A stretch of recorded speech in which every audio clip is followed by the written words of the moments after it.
wabarakatuh. Shalom Om Swastiastu, Namo Buddhaya, salam kebajikan, salam sejahtera bagi kita semua. Selamat pagi. Perkenalkan, saya Lucia Arinda Luan sebagai moderator. Di sini saya akan membantu jalannya presentasi pada kesempatan kali ini. Di sini saya tidak sendiri, saya ditemani dengan rekan-rekan kelompok 8. Yang pertama, ada Joni Dinda Pamungkas dengan NIM 111190057. Yang kedua, ada Dinda Rati Permataning Tias dengan NIM A111210083. Yang ketiga, ada Novita Wahyu Triana dengan NIM A111210087. Dan yang keempat, ada saya sendiri, Lucia Arinda Luan dengan NIM A111210092. Dan yang terakhir ada W. Septiana Putri Hutahayan dengan NIM A11121000119. Push the start, yeah. You know what it is. Everything I do it big, yeah. Screaming that's nothing. When I pulled on the lot, that's nothing. I feel my town, ain't seen you know everything. Black and yellow, black and yellow, black and yellow, black and yellow. I put it down from the whip to my diamonds on it. Black and yellow, black and yellow, black and yellow, black and yellow. Yeah.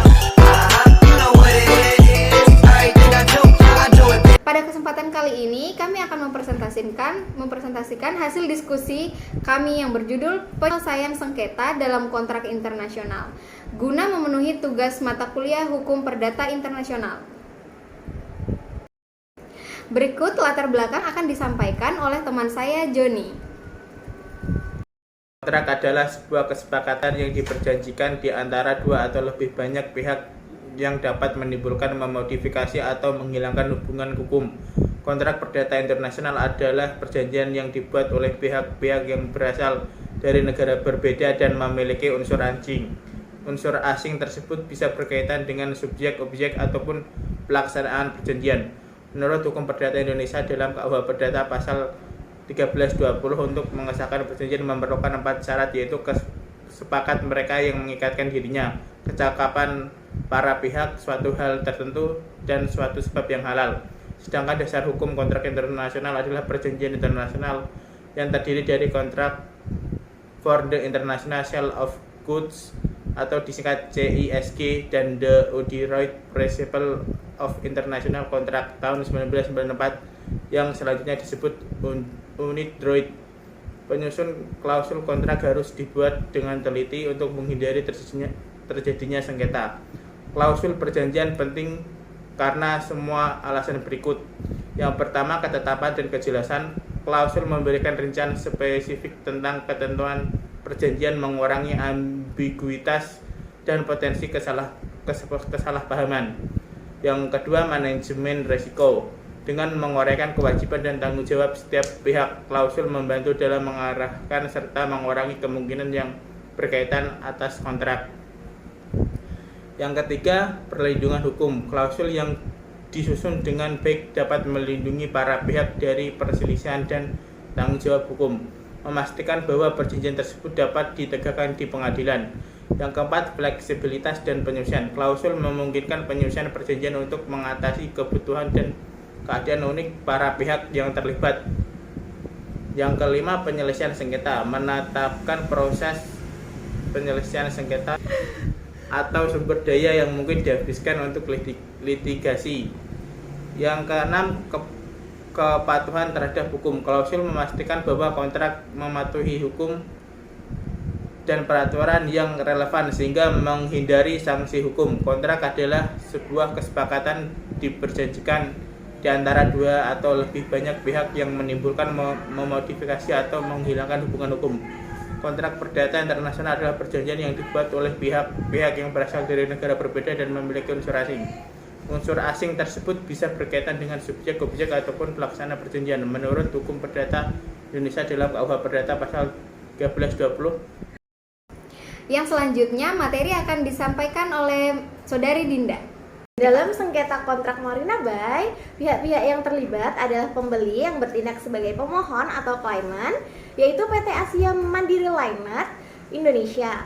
Sedangkan penjual merupakan sebagai termohon atau responden, yaitu Marina Bay Shipping BV dari Belanda. Perselisihan ini dimulai akibat adanya kontrak jual beli antara keduanya. Perjanjian tersebut disepakati pada tanggal 14 Agustus 2013 setelah ditandatangani nota perjanjian Selform 1993 Norwegia atau MOA. Isi perjanjian itu adalah kesepakatan untuk menjual dan membeli kapal Marina Bay dengan harga 1.300.000 USD. Kesepakatan itu dijelaskan dalam klausul 16 MOA yang menyatakan bahwa hal ini akan diatur dan ditafsirkan sesuai dengan Undang-Undang Inggris, dan semua sengketa yang muncul dari perjanjian ini harus diserahkan untuk arbitrase di London sesuai dengan prosedur yang diatur dalam dokumen ini. Dengan merujuk pada ketentuan tersebut, kedua pihak sepakat untuk memilih jalur arbitrase dalam menyelesaikan perselisihan jika hal itu terjadi di kemudian hari. Oleh karena itu, jika ada perselisihan, pihak-pihak sudah sepakat untuk menggunakan proses arbitrase di Inggris dan memilih hukum Inggris sebagai pilihan hukumnya. Sengketa muncul ketika terdapat masalah mengenai tahun pembuatan kapal. Arbitrase adalah penyelesaian konflik secara sukarela kepada pihak ketiga yang netral. Keputusan yang dihasilkan melalui proses arbitrase ini bersifat final dan mengikat. Selain itu, arbitrase adalah pengaturan untuk menerima dan mengikuti putusan orang-orang yang dipilih dalam suatu perkara yang diperselisihkan, daripada membawanya ke pengadilan resmi, dan bertujuan untuk menghindari formalitas, penundaan, biaya, dan kesulitan dari litigasi biasa. Dalam konteks ini, lembaga arbitrase akan bertindak ketika kedua belah pihak sepakat untuk memilih atau menyerahkan sengketa kepada arbitrase. Para pihak bisa menyerahkan kasus mereka kepada arbiter baik sebelum terjadinya sengketa yang tercantum dalam perjanjian atau setelah sengketa muncul. Mekanisme penyelesaian sengketa melalui jalur arbitrase memiliki beberapa metode atau cara tertentu untuk pemilihan penyelesaiannya. Para pihak dapat memilih arbitrator yang akan ditunjuk atau juga memilih jalur arbitrase yang sudah terorganisir, di mana badan arbitrase yang terorganisir adalah lembaga arbitrase yang telah ada sebelumnya dan memiliki hukum acaranya sendiri. Selanjutnya, materi akan disampaikan oleh Widya. Dalam dokumen dan informasi dari penjual disebutkan bahwa kapal tersebut dibangun pada tahun 1990. Akan tetapi, pembeli menemukan bahwa kapal sebenarnya dibangun pada tahun 1972 dan mulai beroperasi pada tahun 1977. Oleh karena itu, fakta tersebut tidak sesuai dengan informasi yang disampaikan oleh penjual. Dalam permohonan yang diajukan kepada arbitrator, pembeli sebagai pemohon berargumen bahwa penjual tidak mengungkapkan informasi yang sebenarnya mengenai objek jual beli, yang dalam hal ini adalah kapal Marina Bay. Mereka menyatakan hak mereka untuk menerima kembali deposit sebesar 10% yang telah mereka bayar sesuai dengan klausul 2 MOA, yaitu sebesar 130.000 USD yang dipegang oleh BF Intercitra SNP Belanda sebagai agen trustee dalam akun trustee berdasarkan perjanjian yang berjudul Perjanjian Akun Trustee tertanggal pada tanggal 14 Agustus 2013. B. Meminta agar Intercitra membayar jumlah tersebut kepada pembeli dengan bunga yang belum dibayarkan, kerugian sebesar Rp852.845 yang mereka hitung setara dengan Rp72.355.000 USD serta biaya suku cadang yang mereka beli senilai Rp20.153.094 USD. Berikut bunga dan biayanya. Sedangkan argumen dari pihak penjual menyatakan bahwa tidak ada kesalahan informasi, mengingat kapal memang dibangun pada tahun 1990. Dan meskipun kapal tersebut sebenarnya dibangun pada tahun 1972, namun selesai pada tahun 1990. Mereka menolak bertanggung jawab dan mengklaim bahwa mereka berhak menerima pembayaran sebesar 130.000 USD yang saat ini dipegang oleh Intercitra beserta bunga yang masih terutang, yang bertotalkan kerugian mencapai 745.508 USD, serta meminta bantuan tambahan dalam pengurangan lain termasuk bunga dan biaya-biaya. Dalam perkara ini, arbitrator memutuskan untuk memenangkan penjual sebagai pihak tergugat sambil menolak permohonan dari pihak penggugat, berlandaskan pada fakta bahwa kapal memang dibangun pada tahun 1990 setelah peluncuran pembangunan kapal dihentikan dan kapal tersebut ditambatkan sementara dalam kondisi setengah jadi, tanpa adanya struktur atas atau penutup palka. Dalam keputusan arbitrase ini dinyatakan bahwa penjual berhak menerima deposit sebesar 130.000 USD yang ditahan oleh Intercitra sebagai agen trustee, beserta bunga yang belum dibayar, dan diatur agar deposit dan bunga itu diserahkan kepada penjual. Keputusan tersebut juga menetapkan bahwa pembeli wajib untuk segera membayar kepada penjual jumlah sebesar 428.959.18 USD, ditambah bunga sebesar 4,5% per tahun dan secara proporsional. Tersebut sisa 3 bulan dihitung dari tanggal 30 November 2013 hingga pelunasan ini. Dan yang terakhir, materi akan disampaikan oleh Saudari Novita. Tantangan hukum yang dihadapi dalam kontrak antar negara merupakan hal yang kompleks dan melibatkan suatu berbagai isu yang mempengaruhi pelaksanaan perjanjian perdagangan internasional.